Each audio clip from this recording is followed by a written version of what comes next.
Imagine a snowy English village in the Middle Ages. The small thatched houses with their chimneys billowing smoke seem almost idyllic from today's vantage point. It seems that inside, by the warm hearth, sits a friendly family, enjoying the coziness and escaping the snowstorm. But what if this picture is just a romantic fantasy? What if behind the thin walls of these huts lies not coziness, but a desperate daily struggle for survival? If even a powerful lord suffered from the cold in his stone castle, what was it like for a simple peasant? He didn't have thick walls, fireplaces, or expensive furs. His house was a flimsy structure of wood, clay, and straw, blown by the winds. His food is scarce, and his fuel is worth its weight in gold. Winter for the medieval peasant was not just a season, but a real enemy that came to take away the weakest. So how did they survive? What secrets did these people have to keep from freezing to death in their crude dwellings? There was no magic in their survival, only incredible ingenuity, age-old wisdom, and ingenious in their simplicity tricks that allowed them to cheat the cold and survive until spring. This story is not about technology, but about the human spirit and its ability to adapt. Stay with us to the end, and you will learn why a peasant's home was a living organism that breathed with its inhabitants. How animals became not only food, but also living batteries. Why darkness was an ally in the struggle for warmth. And what simple but invaluable resource a peasant family had that even the richest lord did not. This is a tale of the true art of survival. Unlike the stone castle, which was a cold, impenetrable tomb, the peasant hut was more of a living, breathing organism. Its wattle and daub walls, made of interwoven willow or walnut twigs covered with a mixture of clay, straw, and dung, were not ideal protection from the cold. They let the wind through and absorbed moisture, but that was the ingenious trick. The addition of manure was not a sign of untidiness, but an ingenious technique. The undigested plant fibers it contained worked as reinforcement, binding the clay together and preventing it from cracking as it dried. It was a primitive but incredibly effective form of composite material. Such a wall, unlike stone, did not accumulate cold. It was relatively warm to the touch and had the ability to breathe.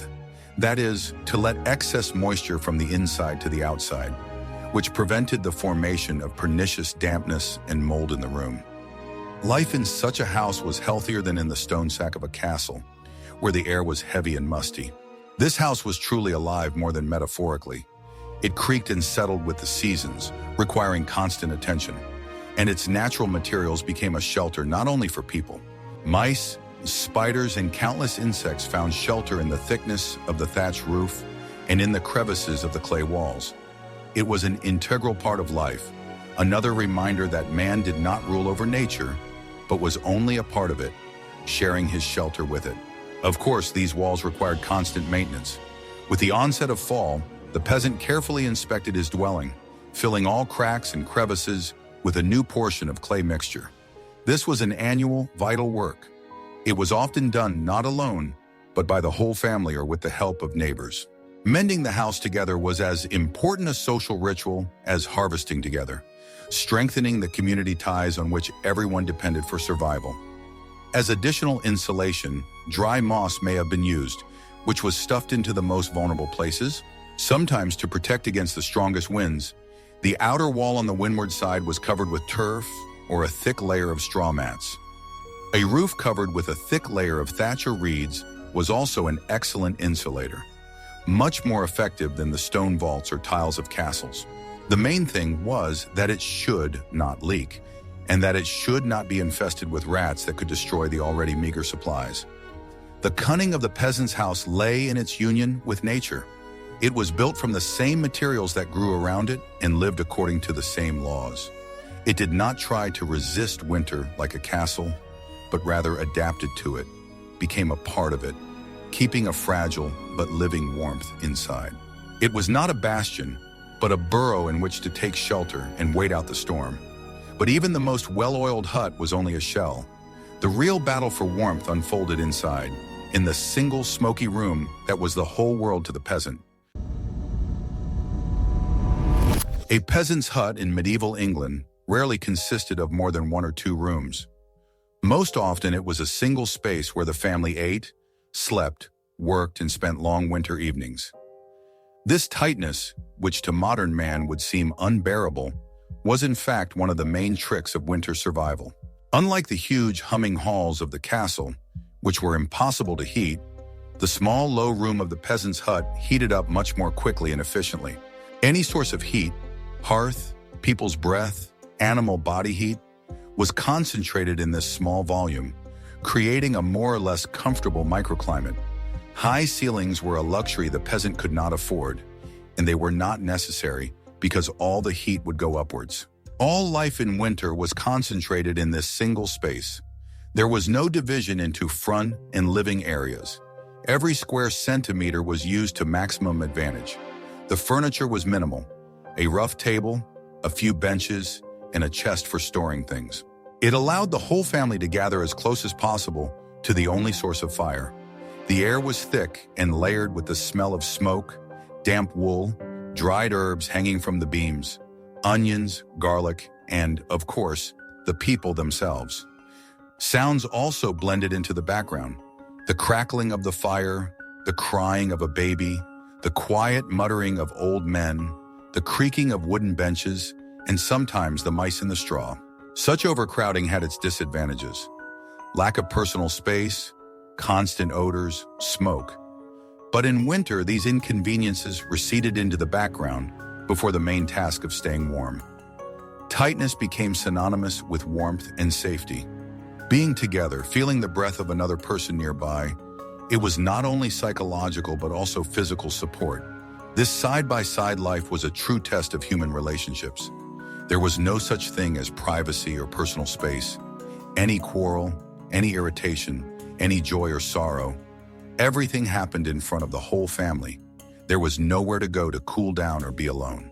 Survival in such conditions required not only physical endurance, but also great social patience, the ability to smooth over conflicts and put the interests of the family above one's own grievances. This tightness either united people into an unbreakable alliance or slowly destroyed them from within. This ingenious in its simplicity trick, to live in a small, confined space, was dictated by the very logic of survival.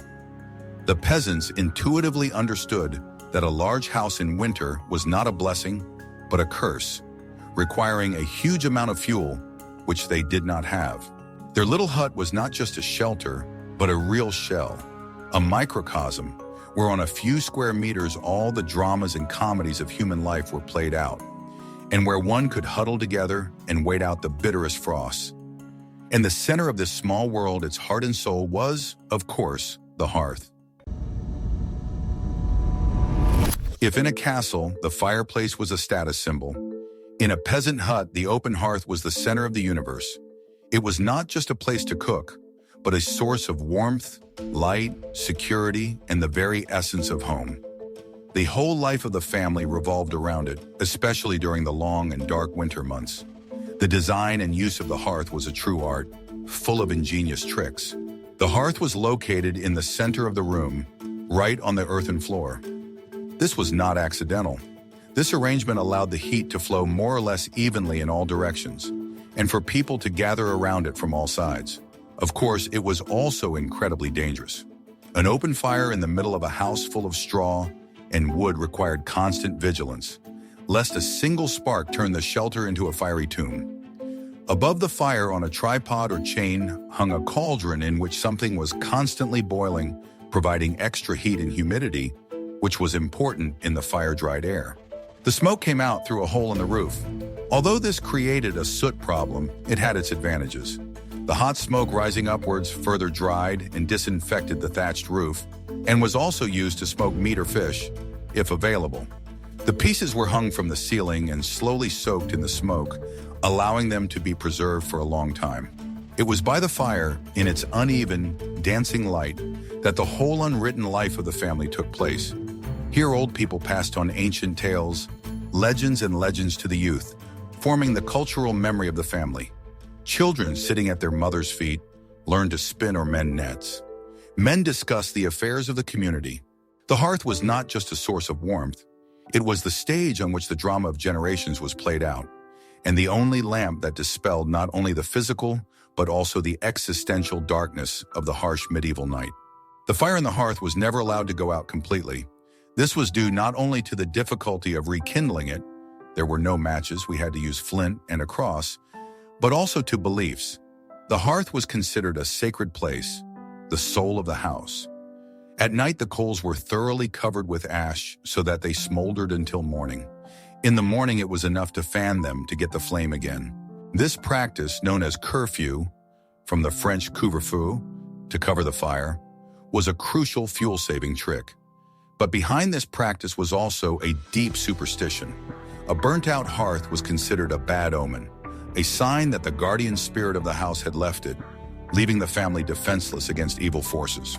Therefore, the fire was cherished as the apple of the eye, fed it, treated it not as a phenomenon but as a living, kind being.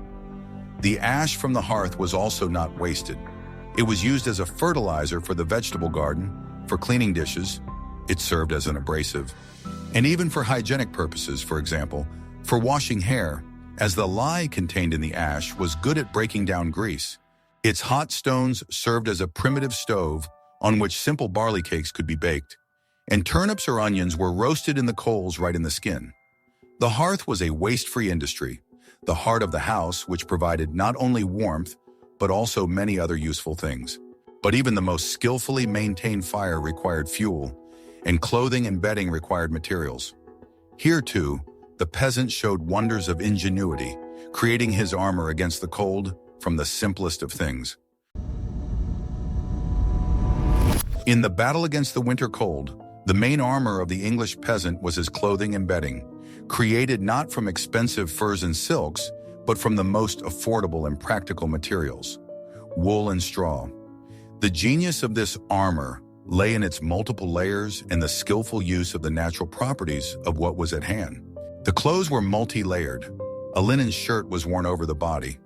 One or two tunics of coarse, undyed wool were worn over it. Wool was the ideal material for the damp and cold English climate. It warms perfectly, wicks moisture away from the body, and keeps you warm even when wet. A heavy woolen cloak with a hood was thrown on top to protect from wind and precipitation. All clothes were loose, not constraining movements, which allowed to create warm air layers. But this wool didn't come out of nowhere. It was the result of a year-long cycle of hard labor. Each peasant family, if they were lucky, kept a few sheep. They were sheared in the spring. Then the women spent long hours washing, scratching, and spinning the coarse wool on primitive spindles. These yarns were used on a hand loom to create a thick, coarse cloth called homespun or homespun cloth. The process was slow and laborious, and each meter of cloth was worth its weight in gold. Clothing was not just a piece of clothing, but the embodiment of a family's labor. The feet were insulated with woolen stockings or wraps. Shoes, if any, were stuffed with straw or dry moss for additional warmth. At night, they slept without undressing, using their day clothes as an additional layer of insulation. These clothes were rarely washed, especially in winter, so as not to wash off the natural fat, lanolin, which gave the wool its water-repellent properties. It was stiff, prickly, smelled of smoke, sweat, and cattle yards, and was covered in countless patches, but it was warm. It was a simple but effective system for keeping one's own body warm as much as possible. The peasant's bed was ingenious in its simplicity. It was not a feather bed, but a mattress densely stuffed with straw or, at best, dry heather or fern. The straw, thanks to its tubular structure, held air perfectly and served as an excellent insulator from the cold and damp earth floor. It was resilient, relatively warm, and, importantly, could be easily renewed by simply replacing the old straw with fresh straw. Of course, such a bed had its disadvantages. Straw was stiff, dusty, and an ideal home for fleas and other parasites that were constant companions of medieval man. But the choice between itching and freezing to death was obvious. They covered themselves with woolen blankets, if they had them, or just animal skins, sheep or goat. Often the whole family slept on one big straw mattress under one common shelter, huddled closely together. This was another important trick, the use of social warmth. Bodies packed together generated and retained much more heat than singly. Children, as the most vulnerable, slept in the middle, between the adults. This ingenious simplicity in clothing and bedding was complemented by other tricks related to the arrangement of the dwelling itself, especially its weak places, the floor and windows. The two main enemies of heat in a peasant hut, besides the thin walls, were the icy earth floor and the few window openings through which drafts penetrated. Fighting these enemies required constant attention and ingenuity. Here, too, the peasants applied their ingenious in their simplicity tricks. The floor of the hut was earthen, and it was always cold and damp. To solve this problem, the floor was covered with a thick layer of insulating material. Most often it was straw or reeds. This layer not only insulated, but also absorbed moisture, dirt, and food residues. In winter, this layer was especially thick, and it was rarely changed, only replaced with fresh straw. It was unhygienic, but warmth was more important. However, this warm bedding was far from harmless. The damp, stale straw was an ideal breeding ground for fleas, ticks, and other parasites that were constant companions of humans and pets. The smell in the hut was heavy, a mixture of rotting organic matter, smoke, and cattle. It was a harsh price to pay for keeping warm, a compromise between comfort and survival. By spring, this layer was turned into a kind of compost, which was then taken to the fields as fertilizer. The windows in the peasant huts were small and few in number to reduce heat loss. There was no glass in them, of course. These openings were practically sealed for the winter. They were closed with wooden shutters, and all cracks were carefully caulked with moss, soot, old rags, or clay. Often the window aperture was simply plugged with a sack full of straw. Sometimes, as a compromise between light and warmth, the most enterprising peasants used poor man's windows. A finely wrought and oiled bull's bladder or a piece of parchment was stretched over a small opening. This material was translucent, letting in a little bit of cloudy yellowish light, but it also protected from the wind. This made it possible to do small jobs without burning the precious wood. Life in winter was lived in almost total darkness, by hearth or beam light, but it was a conscious sacrifice. The peasants intuitively understood that every ray of light penetrating from outside brought with it a portion of cold. Darkness became an ally in the struggle to retain precious warmth. The absence of windows also protected from prying eyes and created a sense of security and privacy in a crowded world. The door was also a weak point. They tried to make it low and narrow. From the inside, a heavy curtain of hide or dense cloth was hung over it for the winter to keep out drafts. In essence, this created a primitive but effective system of a vestibule or airlock. The outer wooden door was opened briefly, and a heavy inner curtain kept the icy air from entering the main living space. The threshold was made high so that the cold air flowing on the ground would not penetrate under the door. All these measures turned the hut into a kind of hermetic cocoon, dark but relatively warm. Isolated from the outside world, the peasant had to sustain life from within, and the main fuel for this was proper, warming food. In the conditions of constant struggle with the cold, the body required a huge amount of energy. Therefore, the winter ration of an English peasant, though meager, was based on the main principle that it should be hot and caloric. Food was not just food, but an internal fuel that ignited the fire in the body and gave strength to resist the cold. The mainstay of the winter table was a thick, rich soup, pottage. It was boiled in a cauldron over the hearth in the morning and eaten throughout the day. It consisted of everything that was in the house: barley or oats, dried peas or beans, and of course root vegetables that were well stored in winter: turnips, parsnips, rutabagas, onions. This hot, thick mass warmed, gave a feeling of satiety for a long time, and was a source of necessary carbohydrates. Meat was rare, but its importance increased in winter. In the fall, after the harvest, some livestock, pigs, old sheep, were usually slaughtered, as it was impossible to feed all the animals in winter. Meat was salted, smoked, dried. In winter, these stocks were sparingly added to chowder for richness and nourishment. Even a small piece of corned beef or fat could turn an ordinary porridge into a festive dish.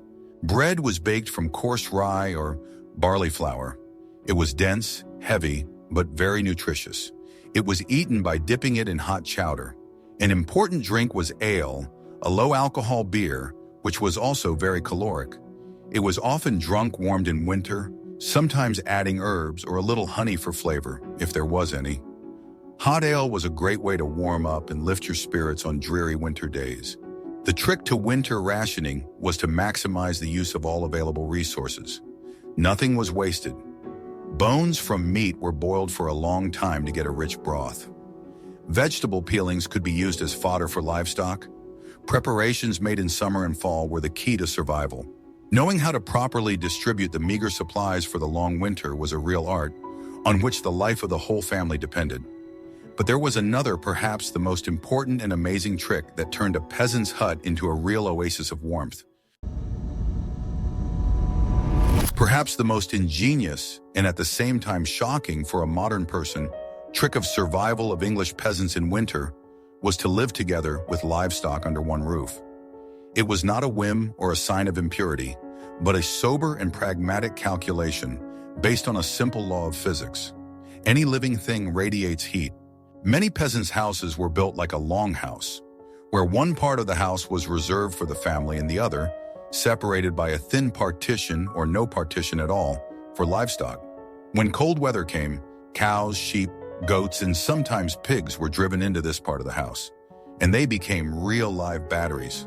A large animal such as a cow generates a tremendous amount of heat. Several sheep or goats do as well.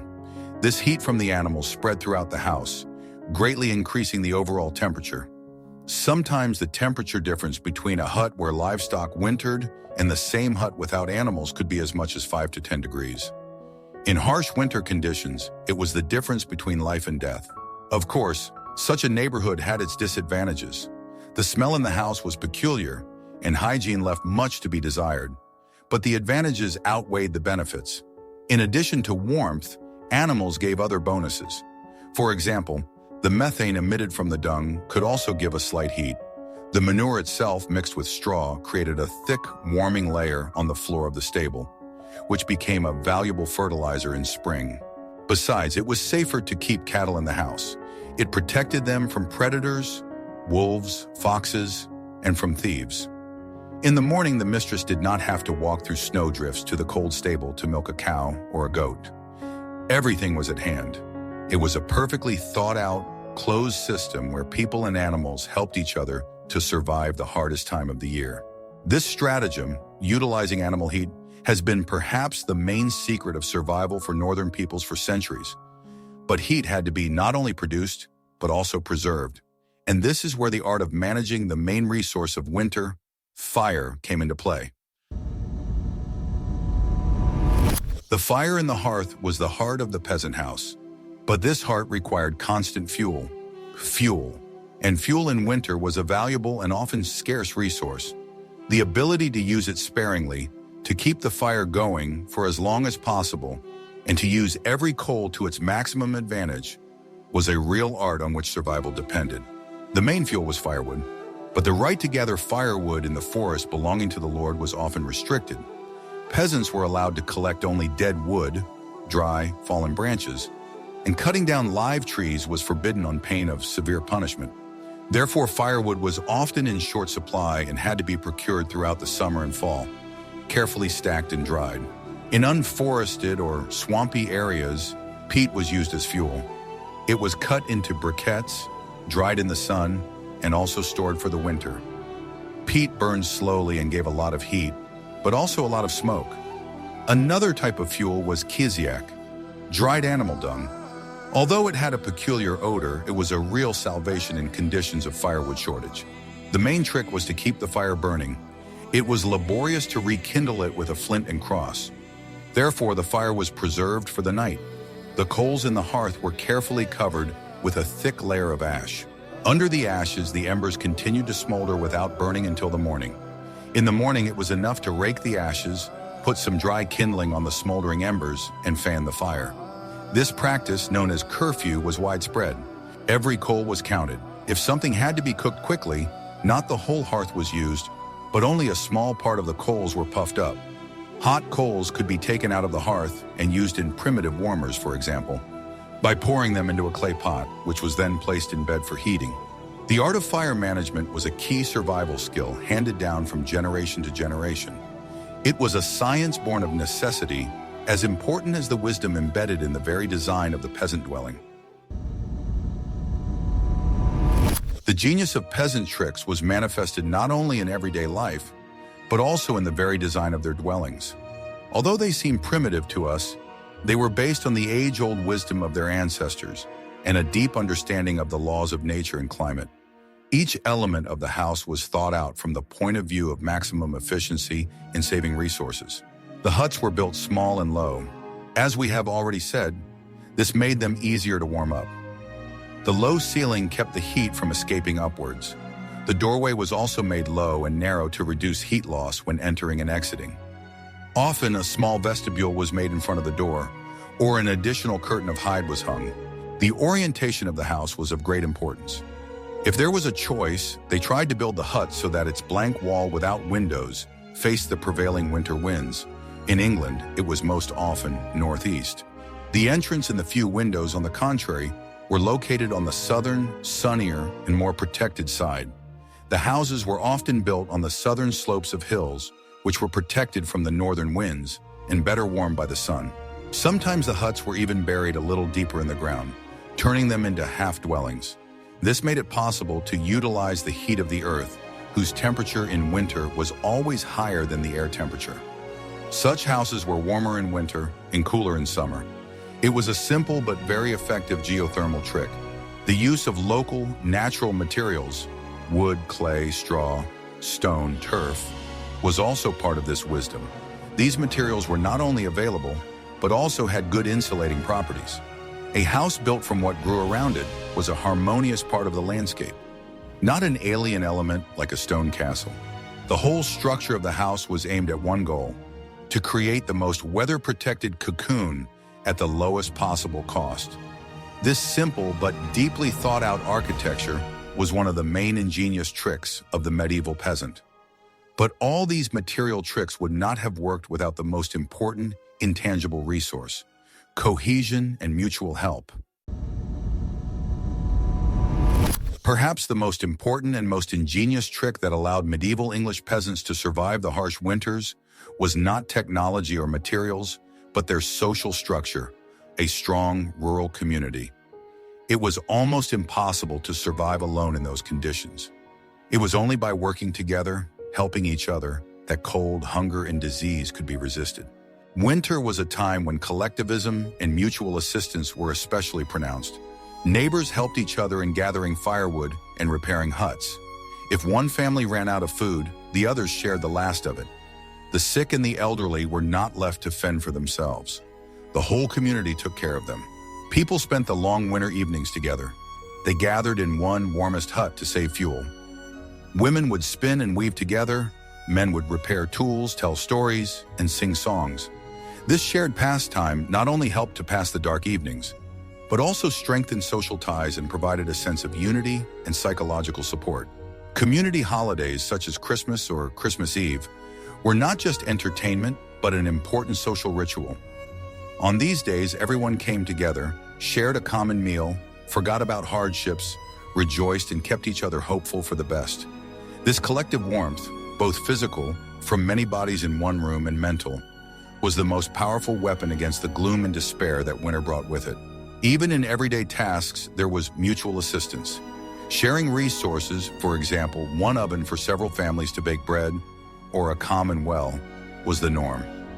The peasant community was a complex, self-regulating organism where each member depended on others and at the same time was responsible for others. This social cohesion was the invisible shield that protected the peasants better than any wall. Unlike the castle, where a strict hierarchy reigned, in the peasant community, despite all the internal conflicts, the principle of mutual assistance prevailed. And this ingenious trick of sticking together allowed them not only to survive, but also to retain their humanity in the most inhuman conditions. The life of a medieval English peasant in winter was full of hardship and difficulty, but it was not a story of hopelessness. It was a story of incredible resilience and ingenuity, a story of how people with little or nothing managed to create warmth and sustain life through ingeniously simple tricks. They built breathable houses of clay and straw, lived in cramped quarters to conserve heat, turned their animals into living batteries and the darkness into an ally. Their food was a simple but effective fuel, and their clothing a reliable armor of wool.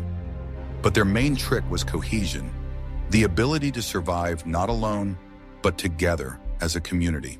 Studying their experience, we see that genius is not always about sophisticated technology and expensive materials. Sometimes it manifests itself in a deep understanding of nature, in the ability to make the most of what is at hand, and, most importantly, in the power of human connection. The story of survival of medieval peasants is a hymn to human adaptation and indomitable spirit. If you are interested in this journey into the past, and you want to know more about how our ancestors solved problems that seem insoluble to us, put a like and be sure to subscribe to our channel.